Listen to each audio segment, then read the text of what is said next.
안녕하세요. 얼마 전 이혼한 30대 초반의 여자입니다. 저보다 2살 많은 남편과는 지인의 소개로 만났습니다. 당시 남편은 중소기업을 다니는 평범한 회사원이었어요. 저는 가죽 공방을 운영하고 있었고요. 남편의 순수하면서도 적극적인 애정 공세에 제가 마음의 문을 열게 되면서 연애를 시작하게 되었지요. 마냥 달달한 사랑만 주고받을 것 같았지만 막상 연애를 시작하고 나니 현실은 드라마와 완전히 다르더라고요. 특히 데이트 비용에 있어서는 더욱 그랬습니다. 드라마에서는 남자 주인공들이 아빠 미소를 지으며 신용카드를 착착 긁잖아요. 하지만 남편은 달랐습니다. 메뉴판을 보며 눈알을 굴리고 특히 회전초밥집에서 있었던 일은 지금도 머릿속에서 떠나질 않네요. 회전초밥집에 가면 그릇마다 가격이 다르잖아요. 저는 어차피 양이 작아서 많이 먹지도 못하고 그래서 기왕 한 접시를 먹더라도 가격은 생각하지 않고 먹고 싶은 맛으로 골라 먹습니다. 특히 저는 장어를 좋아하기 때문에 장어만 3-4접시 먹고 끝내는 일도 허다해요. 그날도 저는 평소처럼 장어초밥이 올려진 접시를 들었는데 남편이 한다는 소리가 자기가 산다니까 혹시 비싼 것만 골라 먹는 거냐입니다. 근데 그 목소리가 농담을 하는 게 아니라 정말 짜증이 가득했습니다. 저 한 접시 먹는 동안 자기는 4접시는 먹어놓고 그딴 소리를 하면서 눈치를 주니까 기분이 팍 상하더군요. 다른 사람들 앞에서 얼굴 붉히기 싫어 차오르는 화를 누르며 간신히 식사를 마쳤습니다. 저는 오기로 종류에 상관없이 가장 비싼 그릇으로만 5접시를 먹고 나왔어요. 그리고는 계산도 제 거만 따로 했습니다. 그러자 남편이 저더러 더치페이는 그렇게 하는 게 아니랍니다. 나온 금액을 정확히 인원수대로 나눠서 내는 거라나요. 황당해서 제가 당신은 20접시 가까이 먹고 나는 겨우 5접시 먹었는데 내가 왜 당신 것까지 내줘야 하냐고 더치페이 뜻 모르냐고 크게 한바탕 싸웠습니다. 이후로 집에 돌아오면서 이 남자하고는 완전히 끝났다고 생각했네요. 하지만 저는 멍청하게도 남편과 극적으로 화해하게 되었습니다. 다음날 남편이 제 공방으로 찾아와서는 어제는 자기가 좀 심했던 것 같다면서 그런 상황에 저처럼 재치있게 대처하는 여자는 처음이었답니다. 똑똑하고 논리적이라며 저를 한껏 치켜세우더라고요. 다른 여자들은 자기 주머니 털어먹을 생각만 했었는데 저는 특별한 것 같다고요. 부끄럽게도 저는 남편과 소개팅을 하기 전까지 여중여 고여대를 나와 연애는커녕 짝사랑도 해본 적 없는 모태솔로였습니다. 변명이 될지는 모르겠지만 그 당시 저는 남편이 절 칭찬하고 있다고 생각했습니다. 바보같이 남편의 궤변에 넘어가 쌓여있던 화도 불편했던 마음도 어느새 풀어져 버렸어요. 게다가 사귀는 내내 남편은 남녀평등을 귀에 딱지가 않게끔 주장해왔습니다. 남녀평등에 대해서는 학창시절부터 꾸준히 배워왔던 부분이기에 남편이 틀린 말을 한다고 생각하지 않았지요. 남편은 걸핏하면 남자는 집을 해오고 여자는 혼수를 해간다는 일반적인 생각에서 벗어나야 한다며 데이트 비용이 남자들에게 얼마나 부담이 되는지도 목에 핏대를 세우며 열변을 토했습니다. 실제로 남편이나 저나 경제적으로 비슷한 상황이었기에 아주 틀린 말 같지는 않았네요. 그러고 보니 남편과 제가 사귄 지 1달쯤 됐을 때는 이런 일도 있었네요. 하루는 뜬금없이 데이트 통장을 만들자고 하더라고요. 관리도 자기가 할 거니까 전 신경 쓸 거 없다며 대신 월초마다 늦지 않게 통장으로 얼마씩 보내라면서요. 지금 생각해보면 솔직히 정말 치사했어요. 요즘 중고등학생들도 저와 남편처럼 돈을 쓰진 않았을 거예요. 저희는 통장 안에 있는 돈으로만 데이트를 하고 하물며 기념일이나 생일마저 그 예산에 맞춰서 해결하면서 정말 동등하게 연애를 했거든요. 아무튼 이런 남편이었으니 결혼도 당연히 반반 결혼을 하게 되었습니다. 당시 남편은 본인이 모은 돈 9천에 시댁에서 받은 5천까지 총 1억 4천이 준비되어 있었어요. 반면에 저는 제가 모아둔 돈이 1억 3천이 있었기에 남편보다는 1,000만 원이 부족한 상황이었지요. 괜히 혹시라도 나중에 자기가 돈을 더 썼네 어쨌네 소리가 나올까봐 친정부모님께 1,000만 원만 보태달라고 부탁드렸어요. 사실 친정부모님은 더 많이 보태주고 싶어 하셨는데 남편과 연애하면서 배운 바가 있었는지 저도 굳이 반 이상 보태야 할 이유를 모르겠더라고요. 그래서 싫다고 했습니다. 살다가 정말 힘든 순간이 오면 그때 도와달라고 부탁드리겠다고 했지요. 그렇게 정확히 2억 8천을 만들어 그 돈으로 전세도 구하고 결혼식도 올리고 신혼여행도 다녀오고 했습니다. 결혼할 당시 남편은 연봉 4천 정도로 이거저거 뺄 것 빼고 나면 대략 한 달에 300 좀 넘게 벌고 있었습니다. 저는 계절에 따라 약간의 차이가 있었지만 그래도 평균을 내보면 대략 한 달에 3, 400 정도 벌고 있었고요. 아이가 없는 맞벌이 부부로서 아주 넉넉하지도 않았지만 부족한 돈도 아니었습니다. 당분간은 신혼을 즐기며 약간은 여유를 부리고 싶은 마음이었지만 남편은 결혼 생활 역시 반반씩 부담하길 원하더군요. 그 성격을 모르고 결혼한 것도 아니었으니 결국 각자 150씩 생활비로 부담하기로 했습니다. 그렇게 결혼한 지 3달쯤 지났을 때였어요. 하루는 남편이 아무래도 회사를 관둬야 할 것 같답니다. 그게 무슨 소리냐고 물으니 어두운 표정으로 회사에서 있었던 일을 털어놓더라고요. 지금 이 사연을 적으면서 다시 그때를 떠올리니 제 얼굴이 다 화끈거리네요. 그날은 대청소를 했던 날이었어요. 얼마 전부터 자꾸 집에 개미가 보여서 무척 신경이 쓰였거든요. 도대체 이 개미들이 어디서 나오나 하고 따라가 보니 아니나 다를까 남편 방이 문제였습니다. 남편은 걸핏하면 방에서 혼자 그렇게 뭘 먹어댔거든요. 서랍을 열어보니 어디서 사왔는지 온갖 과자들이 가득 있었습니다. 이번에도 혼자 숨겨놓고 먹은 걸 보니 얄밉기도 하고 동시에 짠돌이 주제에 간식도 종류별로 많이도 사다 놨다 싶더라고요. 심지어 평소에 잘 마시지도 않는 믹스커피에 비타민 음료까지 있는 건 좀 의외였지만요. 하지만 간식의 출처를 알게 된 저는 정말 충격과 수치스러움에 당장이라도 자리에서 쓰러질 것만 같았습니다. 그 모든 간식들이 남편이 일하는 회사 사무실 탕비실에서 가져온 거라네요. 집에 오기 전에 한 주먹씩 챙겨서 가져왔답니다.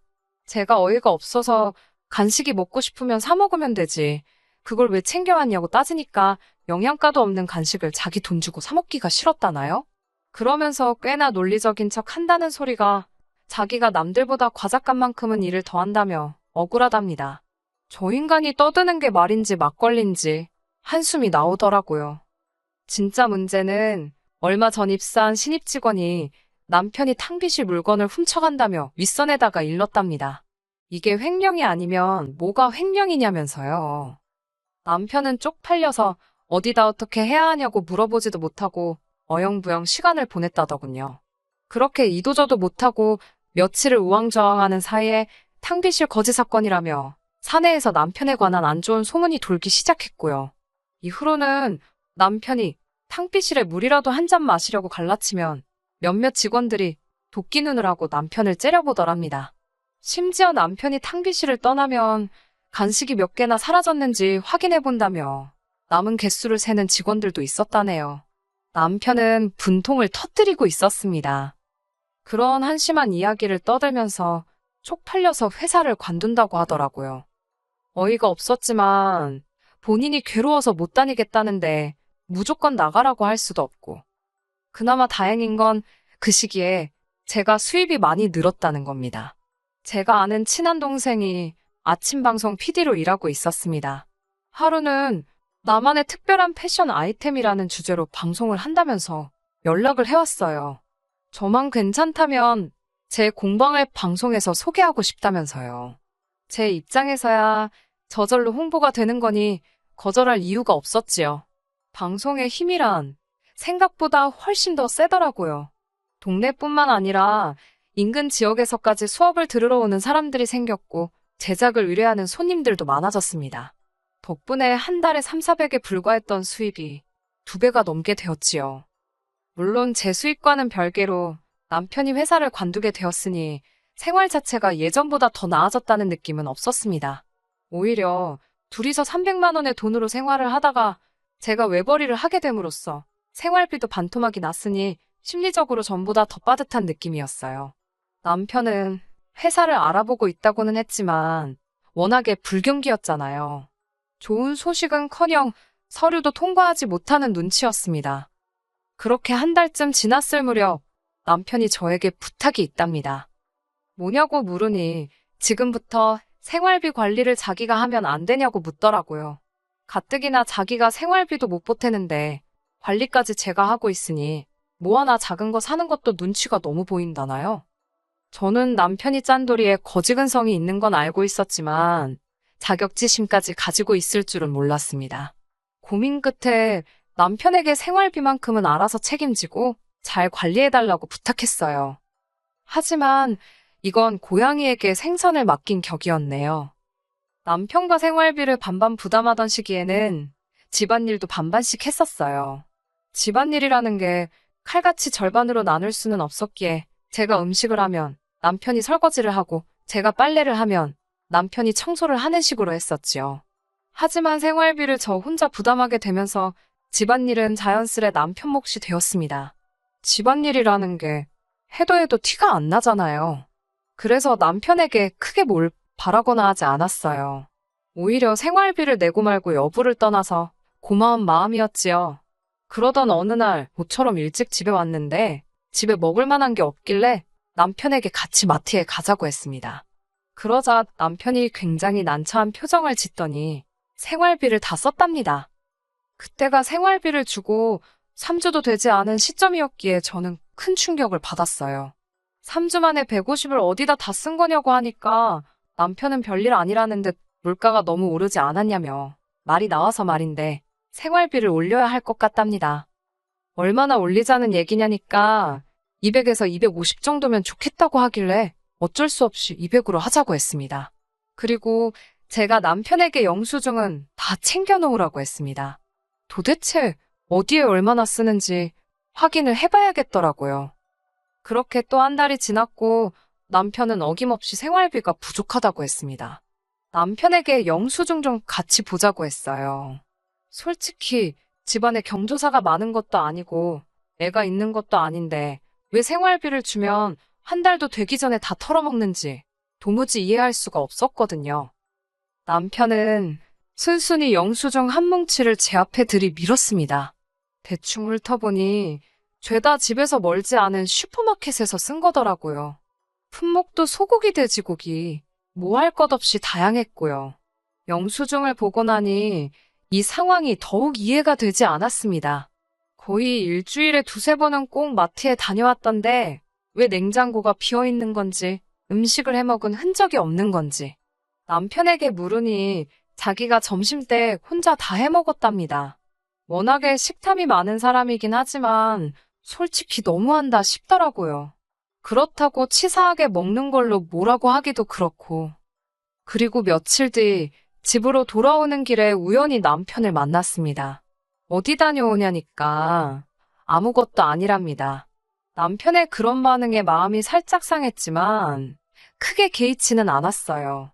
모처럼 아이스크림이 먹고 싶어서 남편과 함께 슈퍼마켓에 들리게 되었습니다. 슈퍼마켓에 들어서는데 남편이 모자를 푹 눌러 쓰더라고요. 왜 그러는지 이유는 상상하지도 못했지요.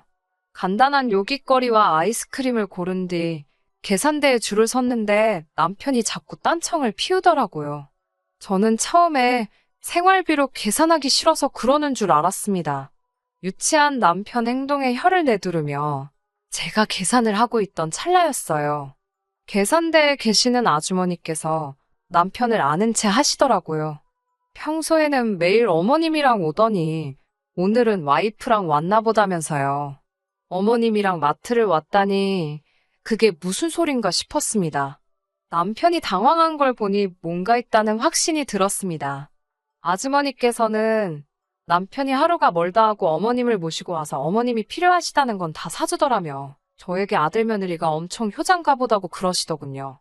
그러면서 저희 남편이 마트 VIP라대요.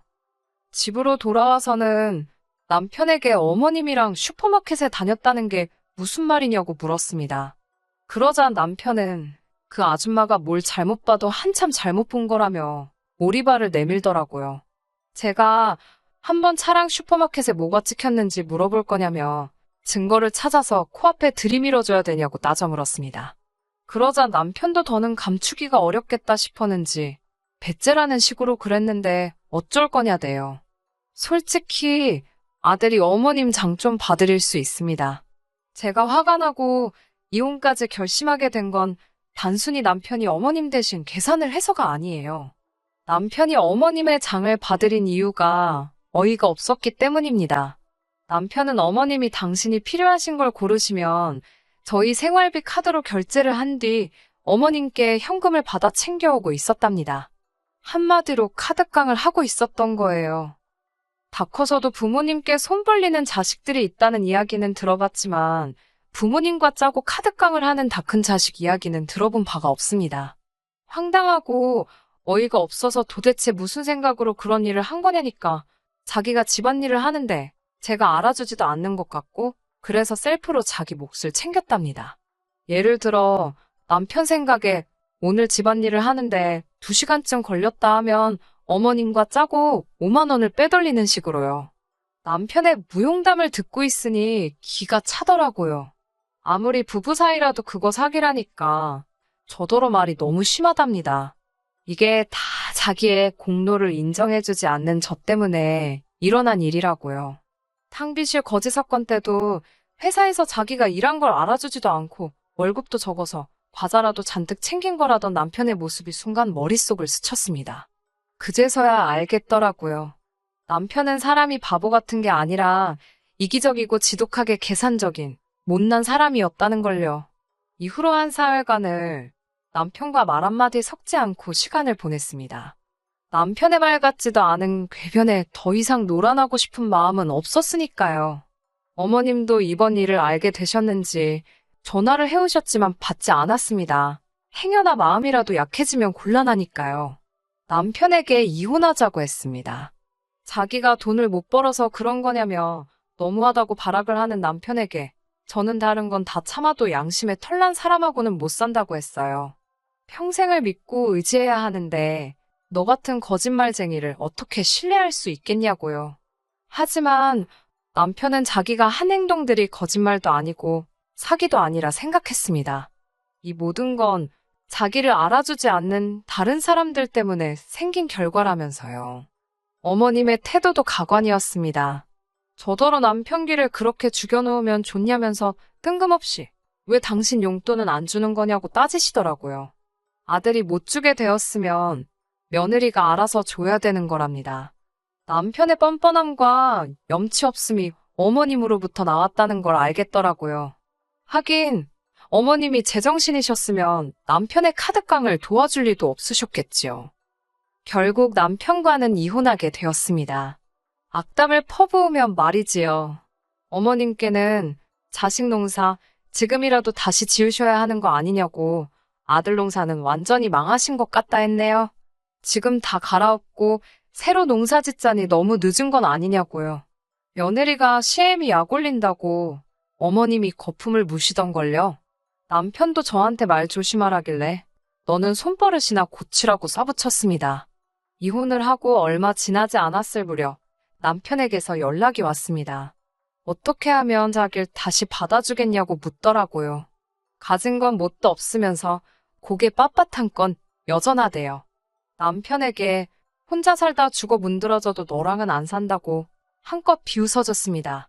너가 나라면 회사 비품 훔치는 것도 모자라서 마누라 돈 삥땅 쳐서 엄마 돈 뜯어가는 사람하고 다시 시작하겠냐고 따지니 지도 할 말이 없는지 조용히 입을 다물더라고요. 알뜰한 살림꾼과 거지근성은 서로 완벽하게 다르면서도 종이 한 장 차이밖에 나지를 않네요. 그 짠돌이 기질이 적어도 허투루 돈을 쓰지 않을 거라 생각을 했는데 이렇게 다 알고 나니 자기가 번 돈은 아깝고 제가 번 돈은 맘대로 써도 된다고 생각을 했나 봐요. 당분간은 머리 아프게 누굴 만나서 스트레스를 받고 그렇게 살고 싶지 않습니다. 만나게 되더라도 제발 정신적으로 성숙하고 양심을 지키는 사람을 만날 수 있으면 좋겠네요. 끝까지 들어주셔서 감사합니다. 오늘의 사연은 여기까지입니다. 구독과 좋아요, 알람 설정 부탁드리고 더 좋은 사연으로 다시 찾아뵙겠습니다. 감사합니다.